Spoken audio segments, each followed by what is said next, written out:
যাকে বলে গ্যাসে আক্রান্ত বাঙালি। বাঙালি যে কোনো অসুখকে আপনি বলুন ডেসক্রাইব করতে, শুরু করবেন সেই গ্যাস দিয়ে। সেই গ্যাসটা ছিল পেটে, সেটা পায়ে চলে গেল, গিয়ে পায়ে ব্যথা হলো।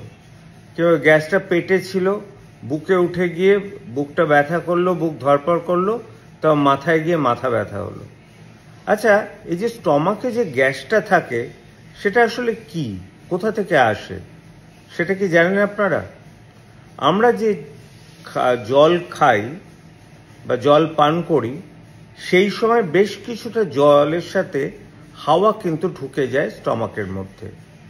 তেমনি সাধারণ মানুষের যাদের ডাইজেশন নর্মাল, স্টমাকের গ্যাস যদি আমরা অ্যানালিসিস করে দেখি, আমরা দেখতে পাবো 50 to 60% অফ দ্য স্টমাকের গ্যাস কিন্তু নাইট্রোজেন থাকে, আর 10 to 15% থাকে হচ্ছে অক্সিজেন।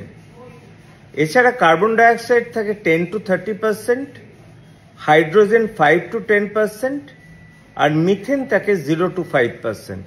এবার কার কি গ্যাস থাকবে, কতটা গ্যাস থাকবে, সেটা অনেকটা ডিপেন্ড করবে যে তার ব্যাকটেরিয়াল ফ্লোরা কেমন থাকে, তার খাদ্যাভ্যাস কীরকম, তার ডাইজেশন ক্যাপাসিটি কীরকম। মোট কথা, এই গ্যাস কোনোটাই কিন্তু হিলিয়াম গ্যাসের মতো ওরকম হালকা নয় যে পেট থেকে উঠে মাথায় চলে যাবে।